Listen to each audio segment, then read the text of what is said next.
everybody. This is Edward Fernandez, the Artistic Director of the Effort Performing Arts Center. Now, unfortunately, I am not speaking to you today from the Effort Performing Arts Center because, like all of you out there, I am also in quarantine. So I am speaking to you from my apartment.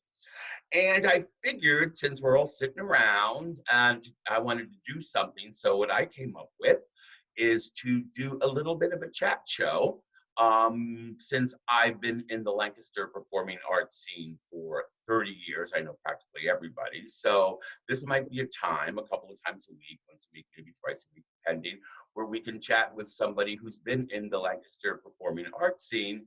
And you could get to know a little bit about them and hear their voice. And so to bring you into your homes, people you've probably seen on stage, or you've seen their work for a great many years. So we are going to call this the Epac Quarantine Chat. So welcome to the Epac Quarantine Chat.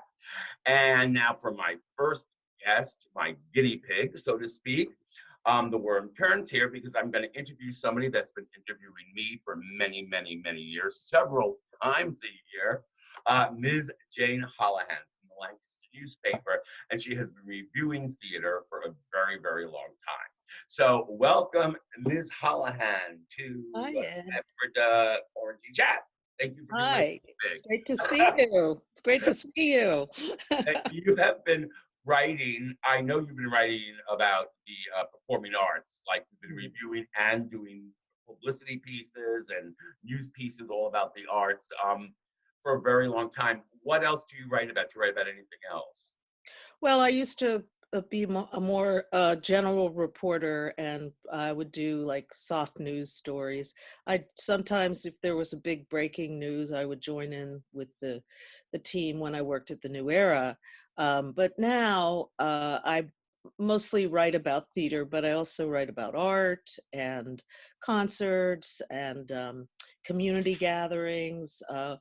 When with Entertainment Lancaster, there's always a wide variety of stories about different kinds of arts, and so I've always participated in that. But theater is my great love.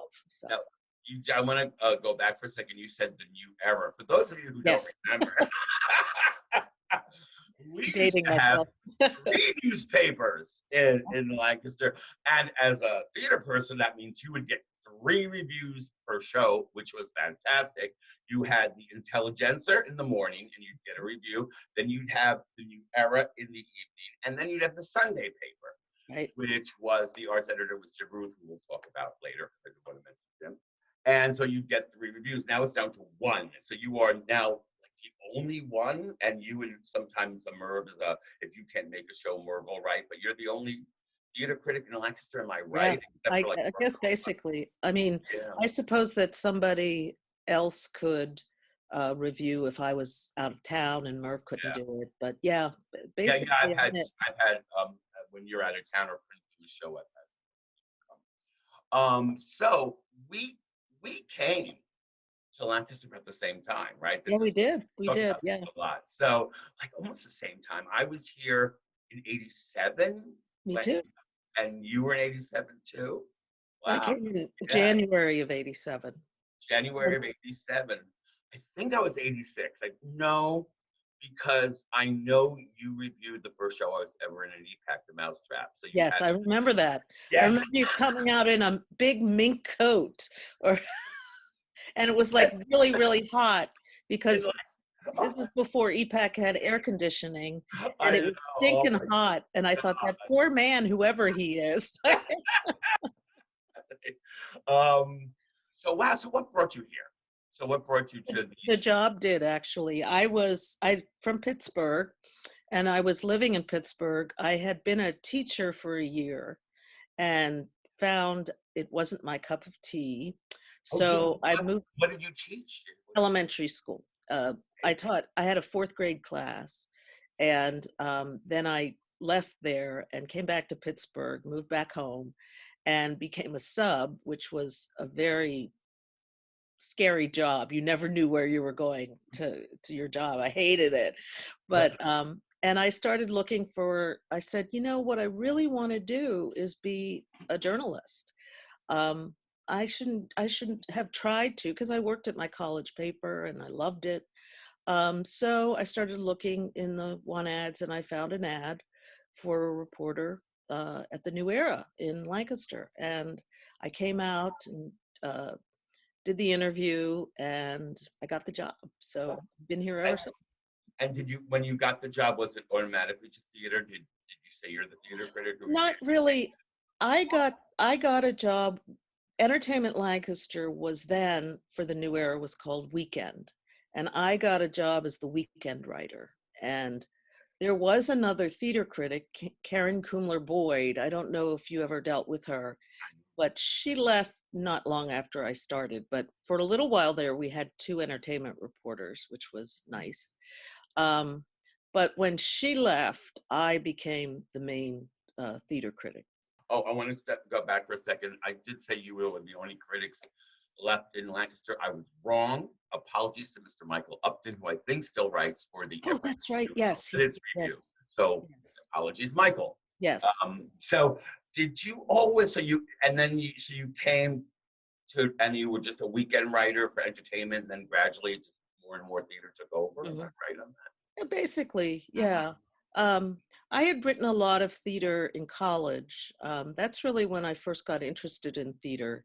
I Mhm. hadn't been in high school. I hadn't been a theater kid or anything like that. But when I got to college, I began reviewing the local theater, and I really enjoyed it, and I felt very comfortable being a critic.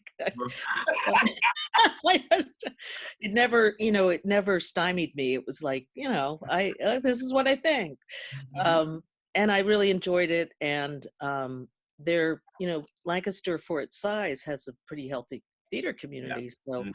I was more and more of my job was theater until basically now it's. And did you always love theater? Did you always love theater, or was it something you discovered and learned? I Because I discovered know it you are an pretty. avid theater lover now. Yeah. Oh yeah. Yeah. But no, I mean, I didn't dislike theater, but I wasn't involved in it. I wasn't a part of the high school play or anything like that. It was really when I was working at the student newspaper in Pittsburgh and began seeing shows that I fell in love with theater. Yeah. So I was almost an adult by then. How is the Lancaster theater scene? That's changed a lot, but I want to hear from your end. How do you think it's changed? And is it changed good, or just talk a little about, because there has been an incredible change in the theater scene. I think so. Yeah. I think it was more, and I don't mean this in a nasty way, but I think it was more amateurish um, when I first came here.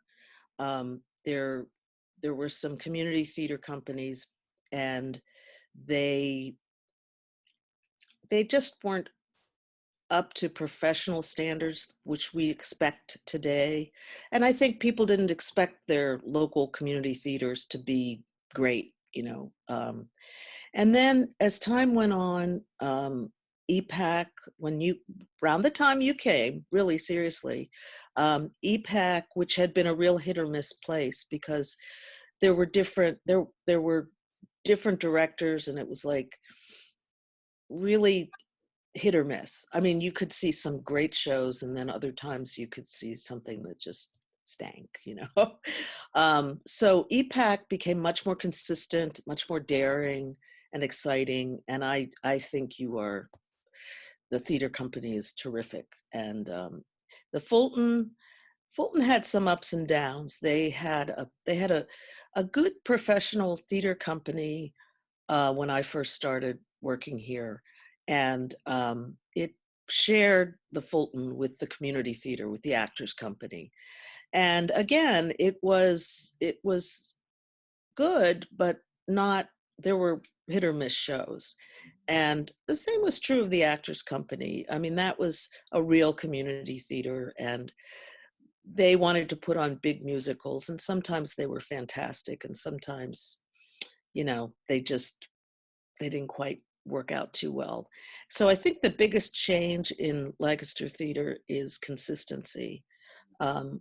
we can expect good things from you guys, from the Fulton, the Dutch Apple, which started around the time both of us came here, um, can be wonderful. They can put on fantastic shows.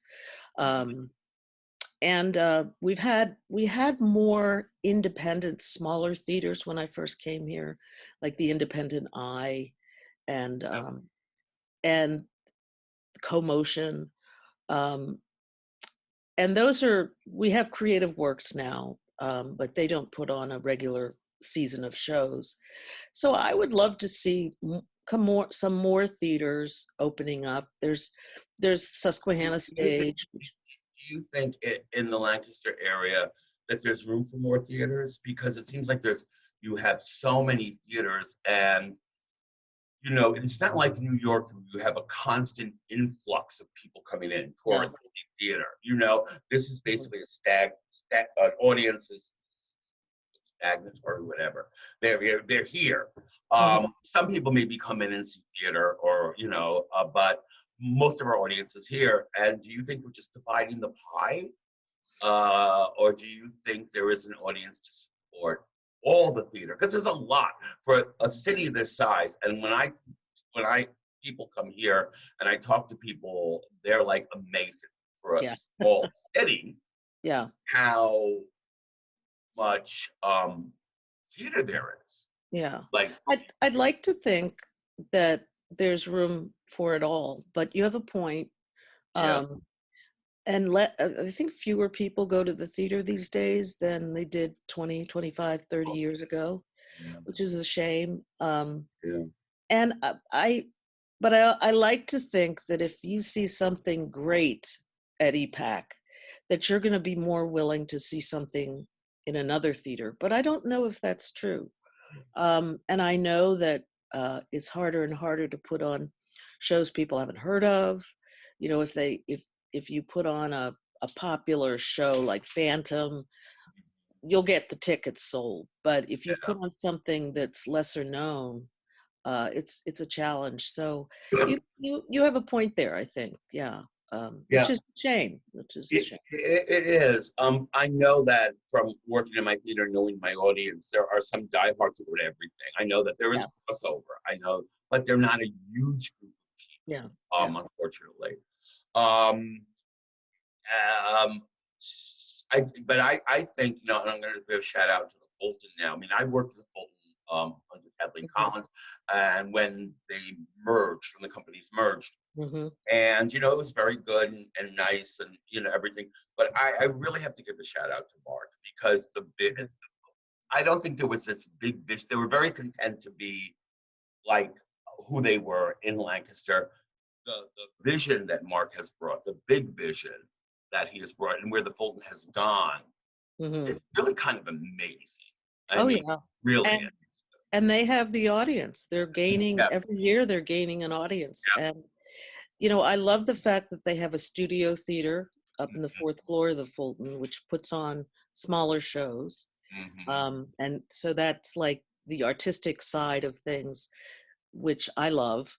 Mm-hmm. And then they put on these big shows on the main stage, which are highly entertaining and fun and very they're like spectacles, and those are fun too. And they have an audience for that, and they have an audience for the studio too. And that, I think that's great. And I'm very excited about what's coming down the road with their expansion. Yeah, It's going to be exciting. yeah, But yeah, and Mark is one of the most enthusiastic people I know. yeah, And I think that enthusiasm has taken him a long, long way in the yeah. community.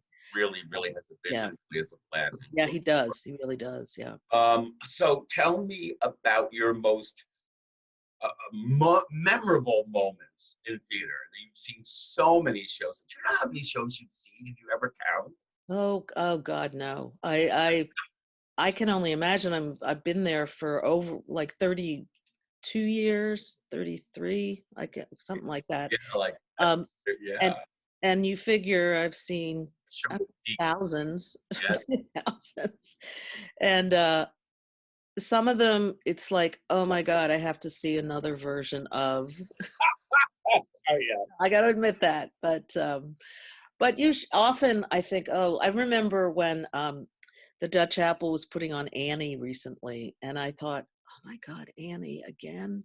Oh, I can't. Oh, and I loved it, and it's a great show. I mean, it really is a solid show, and it was well done. And I thought, okay, I'm glad I saw that again. So Yeah. you never know, you never know.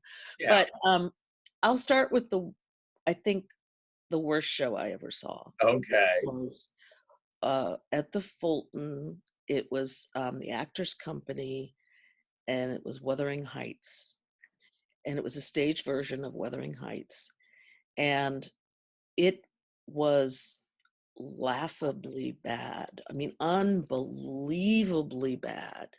And you couldn't help but, you were trying not to laugh when they had the big, tragic moments and stuff. And the funny thing about that was, though, that through that, I became friends with Jim Ruth, because when we'd meet in the hall at the newspaper, Jim was the Sunday News entertainment editor. And it's Jim's When birthday today. it is, he'd be 80 today. Yeah, I know. Yeah. We would laugh and we'd talk about the show. So that was that was fun. But let's go to the positive, Yeah. because I've far more positive shows to talk about. Um, a couple seasons ago, the Fulton did In the Heights, which Yeah. was fabulous. They did a wonderful job with that show. I liked their Beauty and the Beast, which was elaborate and exciting and fun. I love that. Yeah. And their what was the other one? Oh, I can't remember. But and at Epac, I remember the first show that I think was the turning point for Epac was Chicago. The first production you did of Chicago, which was just amazing. And it was like, wow. Terrified. Were you? Yeah, because by today's standards, everybody does Chicago. But by then Yeah. it was like a filthy show and very bad taste, and people. We thought we were going to be run out of town. I'm sure there was somebody out there who wanted to run you out of town, but there was somebody wanted, then when we did Kiss the Spider Woman, I got Bibles in the mail, but yeah, I think the show, the first Sweeney. I know you really put that on the map. The first. yes, I had seen Sweeney Todd in Pittsburgh on a tour with Angela Lansbury, which was very exciting. But I didn't vividly remember it. I sort of knew a little bit about it, but when you guys did it, I remember interviewing you and talking about the fact that everybody said there's no way you can do this show on that stage. And you found a way to do it brilliantly. And I just was astounded at how good it was, and how the performers were Elaine Ziner and Cynthia Charles. Is that right? Played Elaine Ziner and Cynthia Charles, Brian Hutchinson. Yeah. And Samantha Gauthier, who sang Samantha Nielsen. I forgot who else. Rich Repko was the Beatle. Oh, okay. Yeah. Okay. Oh, it was great. It was just, and I think for you guys, I don't, from the outside looking in, I think for you guys, that really was a big turning point for you. And I think it was the first Sondheim you did, right? Yeah, it was the first Sondheim I did, and everybody said we couldn't do it. So if you ever, tell Epac they can't do something, and they'll do it.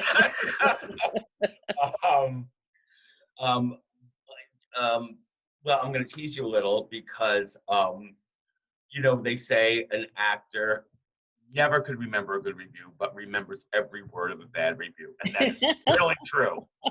I could quote you bad reviews from 30 years ago. Can't tell you a positive review. I have to re-look them up. My ego needs a boost. And when we can't win. Us critics can win. I could quote. And when I did Man of La Mancha for the first time, you did not like. It was a mixed review. Basically good, but you made a comment that Ed Fernandez cannot direct women. Oh, did I say that? He has a problem directing women. I remember that. And it was like, I'm the George Cukor of Lancaster. I have pushed more women into local fame. But I remember that. I do Start with remember. those words. I do remember there were a couple productions where I just felt like the female roles were not as well developed as the male roles. But Yeah. I think that was a long time ago. That was 30. That was a Yeah. long time ago. God, But oh my I God. remember. I remember feeling that way, not specifically about Man of La Mancha, but oh my. Well, I want to, I always want to be a fair critic, first of all, Mhm. more than anything. And I But think you are. I I think don't want you to are a very be, fair critic. yeah, I don't want to be somebody who loves everything, because what Yeah. good are you doing if you love everything? A review is a snapshot of a moment in time, and it's my opinion. It's not anything more than that. Yeah. But like I said, I try very hard to be fair and honest, without being my. I've always believed that you look at the best thing you've seen at a theater, and you say that's the top, and you can't expect, like you can't expect Epac to be Broadway. You can't expect the Fulton even to be Broadway, where you have a brilliant everything. But I know how good you can be. Yeah. And sometimes when a local theater isn't living up to that, Right. that's when I say, Well, I think because in the history, and this goes for everybody in the performing arts here, because we had so many reviews yeah. that you were held to a higher standard. Because I am a semi-pro community theater, and yet hmm I'm held to the same standards as a Fulton. hmm And so we're all held to the same standards of quality, which I think is a good thing, which hmm I think raises the level of everybody. Oh yeah, So yeah. it's hard, but it raises the level of everybody. Yeah, and you have a wonderful crew of actors, um, just amazing people who are so talented. It's like, why aren't they professional theater people? Yeah. Um, and you have through the years, you've cultivated a lot of terrific performers. Well, the good thing, there's the bad thing about the being a community theater is that sometimes you can't do some work that you really want to do because the local volunteer actor base is not, you don't have it. hmm And we can't afford to hire a whole show with equity people. hmm Maybe one equity per special guest artist contract we've done, like for ragtime.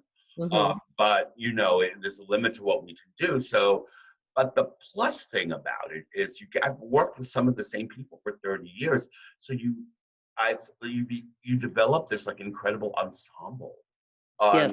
So that's why the shows get better, because it's almost like what the Moscow Art Theater does. You have people who have worked together in every configuration for 30 years, and you develop this communication, you develop this ensemble, you get to know the person gets to know you, you can communicate without even saying words. So you develop this beautiful ensemble. I think that's part of our success, is And that you and develop recently you really cultivating younger actors with yes. for kids, and Yeah. you see it now. They're filling positions and roles in the main stage stuff, and they started when they were 12 or something. And that's Now because they're of the yeah great youth department and camp and that was yeah headed by Irving Gonzalez. So let's talk personally. Now you are married to Michael Swanson, another theater person. So you met yes your husband in theater, and yes there's a rumor that it was because of a show I did. oh Oh my. I was a matchmaker, unbeknownst to me, when I did Lady in Question. Oh my God. And I had no I idea was you Lady knew in that. Question, yes. And you wrote not a bad review, let's say a mixed review, but basically you had problems with the play and Charles Bush, not so much me or the production. And Michael actually called you to tell you who you agreed, and voila. Well, he emailed me. Oh, he emailed you. He Okay. emailed me, but I had interviewed him a couple times before that. but this seemed like a little bit more of like an opening because I knew he was single, and I had enjoyed his work so much, and I thought, well, so I write screenplays. So my pipe dream, is to publish one of my screenplays. And I wrote a screenplay about a theater troupe that does this amazing production of Hamlet. And so we had started back and forth emailing, and I asked him to read the screenplay, and he said he'd love to. And then a little while later, we met to talk about it, and um, we went out to lunch at the Black Griffin in Elizabethtown. And 4 hours later, I think we both realized that Oh, we had a future together. So yes, you are the matchmaker.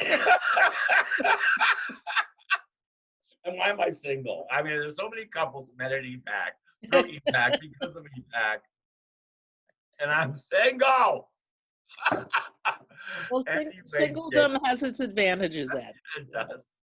It does. I can watch what I want to watch on TV. Nobody has a remote.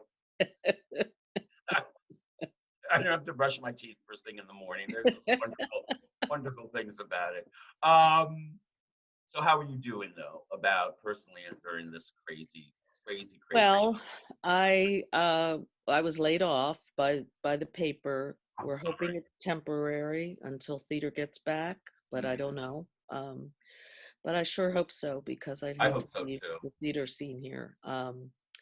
And I'm relaxing. I'm taking it easy. I'd like to start writing my own stuff. I love to write, and I'm just kind of like everybody. I think I'm just kind of antsy to get back into the real world, and I don't know when that's going to happen. So, and I worry about all the theaters here, the restaurants, all of that is just, and I worry about myself too, not Yeah, having a job. So, yeah.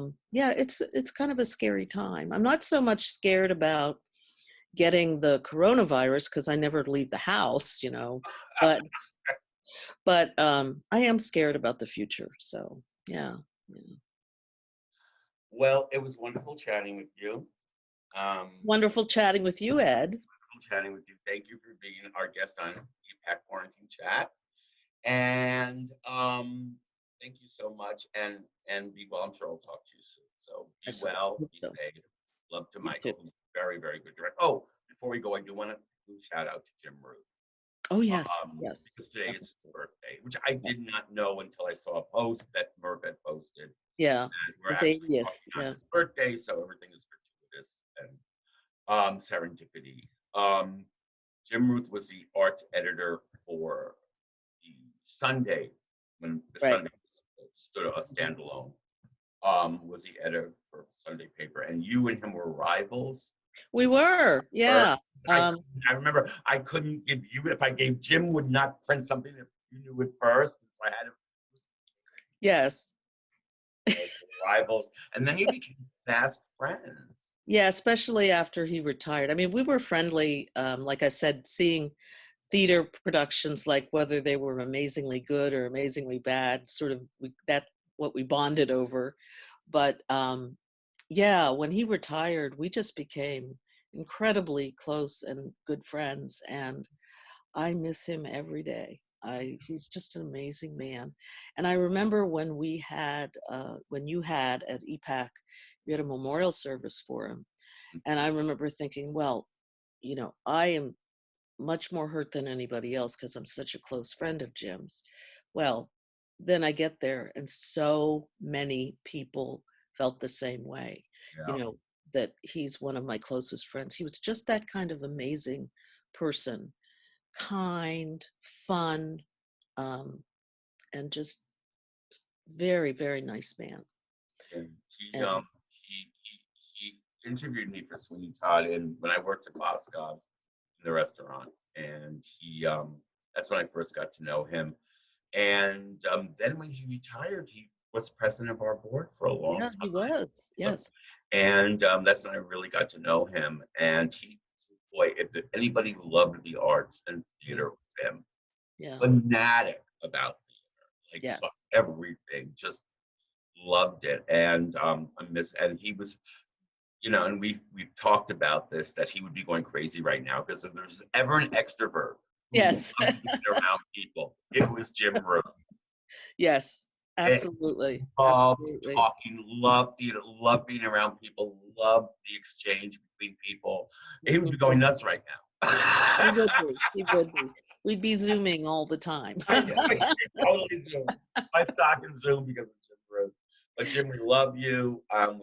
We all miss you. Yeah, we do. And he did a lot for the arts in this town, He really did. He really, very really did. seriously, Yes. and he did a lot for the arts. So thank you, Jane. You be well. Love to Michael. Take care of yourself and keep me posted.